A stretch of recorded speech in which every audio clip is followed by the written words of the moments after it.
So yeah hello guys, welcome back to life of PVK. ఎక్కడికి వెళ్ళావు? అది అక్కడ 2 రోజుల నుంచి రాకపోతే ఎంత టెన్షన్ పడ్డాను తెలుసా? నా ఈ బ్లాగ్లో వచ్చేసి మేము నా లాస్ట్ 2 వ్లాగ్స్ నా లాస్ట్ వ్లాగ్ అప్లోడ్ చేసినప్పటి నుంచి మధ్యలో ఈ ఒక 4-5 డేస్ గ్యాప్ ఉంటుంది కదా, ఆ గ్యాప్లో మేము చేసిన పంచాయతీలు ఏమైనా చెప్తాను చూడండి. ఫస్ట్ మాకు ఒక మా స్ప్లెండర్ ఉంది కదా, మోడిఫైడ్ స్ప్లెండర్, దానికి ఒక చిన్న ఇష్యూ వచ్చింది. అది అసలు స్టార్ట్ అవ్వక మేము ఎక్కడ బయటకు వెళ్ళినప్పుడు అది అవ్వకపోతే చాలా స్ట్రగుల్ అయ్యి దాన్ని ఎక్కడో మా ఫ్రెండ్ వాళ్ళ దగ్గర పెట్టేసి దాన్ని తీసుకుని వచ్చాము. అసలు ఏమైంది వీడియో ప్లే చేస్తాను చూడండి. సో నైట్ ఒక 10:30-11 అవుతా ఉంది. ఇక్కడే పెట్టేసి పొద్దున్న వచ్చి మరీ తీసుకోవాలి. ఇక్కడ దగ్గరలో ఫ్రెండ్ వాళ్ళ ఇల్లు ఉంది, సో అక్కడ పెట్టేయాలి ఇప్పుడు దీన్ని. పాపం బ్రో ఈ టైంలో కూడా కాల్ చేసిన వెంటనే పాపం వచ్చి బైక్ తీసుకెళ్తా ఉన్నాడు. అక్కడే పెట్టి లాక్ చేసుకొని వచ్చేయాలని. ఇప్పుడు ఈ వీడియోలో కొంచెం మీమ్స్ అనేవి తగ్గిద్దాం అనుకుంటా ఉన్నా. అంటే టెంప్లెట్స్ ఎక్కువ యూజ్ చేయడం వల్ల చాలామంది వద్దు అని చెప్పారు. సో ఈ ఒక్క వీడియో ట్రై చేస్తా, ఎలా ఉందో కామెంట్ చేయండి.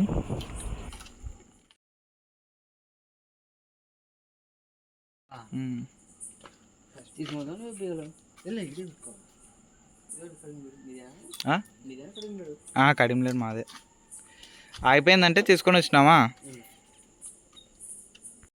మరి ఎర్లీ మార్నింగ్ పొద్దున్నే వచ్చేసి ఈ బైక్కి దీన్ని కట్టుకొని వెళ్తూ ఉన్నాం.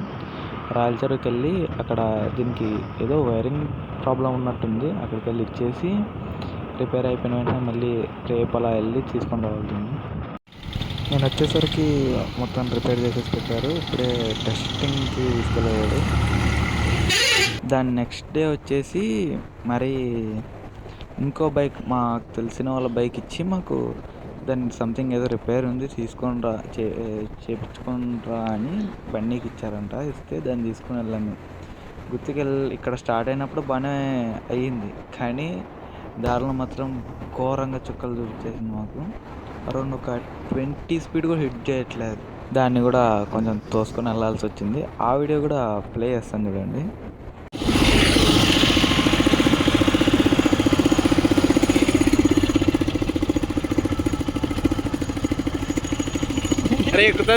ఎక్కుతుందిరా కానిరా కాదు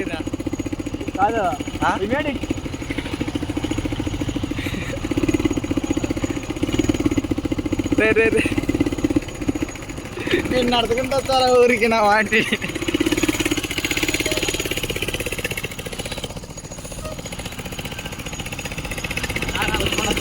పద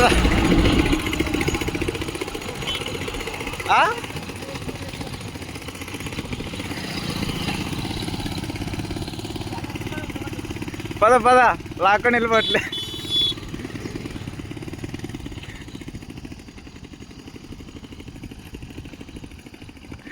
ఆపా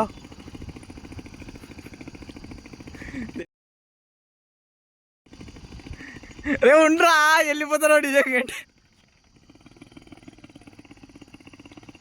మళ్ళీ కాలేదు దానికి. యాక్చువల్గా అంటే సైడ్ టైమింగ్ చైన్ దగ్గర కేస్ అనేది విరిగిపోయింది. ఆయిల్ అంతా బయటకు వచ్చేసి మొత్తం పికప్ పడిపోయి దాని పాపం ఆయన చేపించుకొని రా అని మాకు తెలిసిన ఆయన ఒక ఆయన మాకు ఇచ్చినాడు. ఇస్తే దాన్ని మేము మా ఊరి దగ్గర నుంచి గుర్తి అరౌండ్ ఒక 10-12 కిలోమీటర్స్ వస్తుంది. ఈ 12 కిలోమీటర్స్ అరౌండ్ ఒక 1 అవర్ జర్నీ చేసి వచ్చినాం మేము. మరి ఘోరంగా ఉంది దాంతో. ఎంత 15 కూడా హిట్ చేయట్లేదు, అది స్లోగా వెళ్తా ఉంది ఇద్దరిని ఎక్కించుకొని.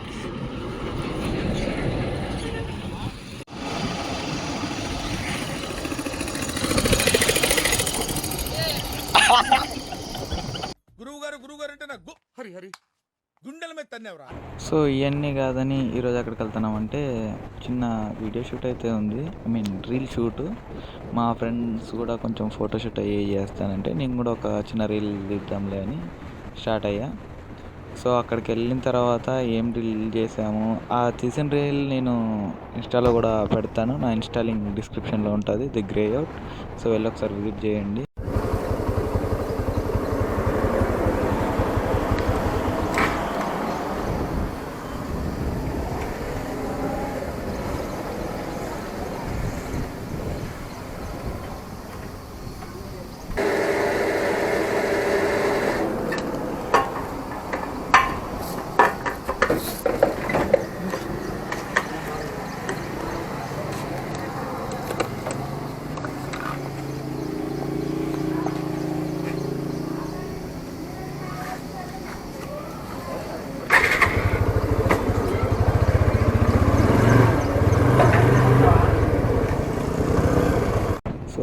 ఫ్రెండ్స్ ఇక్కడే ఉన్నారు. సో వాళ్ళ దగ్గరికి వెళ్ళి అటు నుంచి అటే షూట్కి వెళ్ళాలన్నమాట.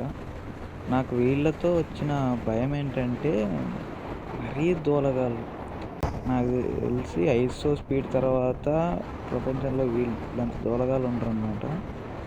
అంటే దాంట్లో పవన్ కళ్యాణ్ అని ఒకడున్నాడు. వాడు ఆ పేరు పెట్టుకొని చెడదొప్పడానికి పుట్టినట్టున్నాడు. మరీ ఘోరమైన దూలగాడు అనమాట. సో వాడు షూట్కి వెళ్ళిన తర్వాత వాడు చేసే పనులన్నీ రికార్డ్ చేసి పెడతాను చూడండి. వీళ్ళ వల్ల నేను షూట్ చేసే ఒక 10 minutes పట్టే రీలు అరౌండ్ ఒక 1.5 hours పడుతుంది. మూడు ఉత్సాహం సర్వనాశనం అయిపోతాయి. అది అపాచే RR310, దీని గ్రాండ్ సన్ అనమాట. ఈ టీవీఎస్ కంపెనీ నుంచి వచ్చిన 310cc బైక్ అది ఒకటి, RTR 310 ఒకటి. సో ఈ రెండు చాలా కంఫర్టబుల్ మిషన్స్ అనమాట. సో ఒకటి స్పోర్ట్స్ అండ్ ఒకటి నేకెడ్ బైక్. ఈ రెండిట్లో నాకు బాగా నచ్చే థింగ్ ఏంటంటే ఆ విజిబుల్ క్లచ్ ప్లేట్ కవర్ ఉంటుంది అనమాట. I mean Ducati before arc ఉంటుంది కదా, సో ఆ క్లచ్ ఇంజన్ కేస్ అన్నది దీనికి ఉంటుంది. సో చాలా కూల్ లుకింగ్ థింగ్ అది బైక్లో మాత్రం. అండ్ టీవీఎస్లో నాకు నచ్చని థింగ్ ఏంటంటే వాళ్ళ సర్వీస్ సెంటర్ మరీ హీనంగా చూస్తారు కస్టమర్స్ని. ఏదో వాడు ఆస్తి ఏదో రాసిచ్చేటోళ్ళగా. అస్సలు మీరు టీవీఎస్ బైక్స్ కొన్న తర్వాత షోరూమ్కి వెళ్ళే బదులు బయట ఎక్కడైనా సర్వీస్ చేయించుకోవడం చాలా బెస్ట్. సో చూద్దాం ఫ్యూచర్లో ఎప్పుడన్నా ఆ bikes I mean RTR 310 RR 310 దొరికితే వాటిని కూడా రివ్యూ చేద్దాం. మన ఎక్స్పీరియన్స్ ఎలా ఉంది కూడా చెప్తా దానిపైన. వాటిలో కొన్ని ఫీచర్స్ అనేవి మీరు ఈవెన్ సూపర్ బైక్స్లో కూడా ఎక్స్పెక్ట్ చేయలేరు అనమాట. అలాంటి ఫీచర్స్ ఉన్నాయి. అడ్జస్టబుల్ సస్పెన్షన్స్ అవ్వచ్చు, హీటెడ్ సీట్స్, ఇట్లాంటివన్నీ చాలా ఉన్నాయి ఫీచర్స్ దాంట్లో. మోడ్స్ కూడా అరౌండ్ ఒక 3-4 మోడ్స్ ఏమో ఉంటాయి. ఆ బైక్ నేను చెప్తున్నాను కదా, ఎవరికైనా సరే 300cc బైక్ కొనాలి అనుకుంటే ఆ బైక్ తీసేసుకోండి, RTR 310 RR 310. దీనికన్నా ఇంకొంచెం పవర్ని ఎక్స్పీరియన్స్ చేయాలి అనుకుంటే RC 390. ఐ మీన్ చాలామంది చప్రి అది ఇది అంటారు కానీ, సో మీ మెయింటెనెన్స్లో ఉంటుంది. ఆల్వేస్ బైక్స్ అనేవి చప్రి కాదు, రైడరే చప్రి అవుతాడు. సో ఆ బైక్ అనేది చాలా పవర్ఫుల్ మిషన్. కొంతమంది హ్యాండిల్ కూడా చేయలేరు అనమాట ఆ బైక్ని. ఐ మీన్ బిగినర్స్ అయితే. ఇప్పుడే రీల్ షూట్ కంప్లీట్ చేసుకొని ఇంటికి కూడా వచ్చేసా. ఒక 2 minutes అంతే ఇల్లు. ఈ లైట్గా క్లైమేట్ కూడా వర్షం పడుతూ ఉంది, స్ప్రింకిల్ అవుతూ ఉన్నాయి. క్లైమేట్ చూడండి అసలు ఎంత బ్యూటిఫుల్ ఉందో. బేసిక్గా ఇలాంటి టైంలోనే రైడ్ చేయాలి అనిపిస్తూ ఉంటుంది. సో ఇప్పుడు గోప్రోలో రికార్డ్ చేయలేదు కానీ కొన్ని థింగ్స్ నేను ఈ వర్షాకాలంలో చాలా ఘోరమైన స్టంట్సే చేశాను అనమాట. ఐ మీన్ ఈవినింగ్ టైంలో కాలేజ్ నుంచి వచ్చినప్పుడు హెల్మెట్ పెట్టుకొని ఘోరంగా విండ్స్ వస్తూ ఉంటాయి. ఆ విండ్లో ఈవెన్ బైక్ కూడా ఒక సైడ్ మూవ్ అయిపోయేలా ఉన్న స్టంట్లు చేసి. సో నాకు ఇలాంటి క్లైమేట్ అంటే కొంచెం ఇష్టం అన్నమాట. ఈ వ్లాగ్ కొంచెం చిన్నగానే ఉంటుంది. సో నెక్స్ట్ వ్లాగ్ ఎప్పుడైనా ఒక 2 vlogs తర్వాత అలా ఎక్కడైనా మంచి లాంగ్ ట్రిప్ ప్లాన్ చేద్దాం, చేసి దాన్ని వీడియో తీయడానికి ట్రై చేస్తా. సో నా కెమెరాలో కూడా ఛార్జ్ అయిపోయింది. So yeah, that's it for today guys. Thanks for watching. నా పెర్ఫార్మెన్స్ మీకు నచ్చినట్టయితే స్మాల్ బాస్ అని స్పేస్ ఇచ్చి పద్మశ్రీ PADMASRI అని టైప్ చేసి 5555 SMS చేయండి. Please vote for me.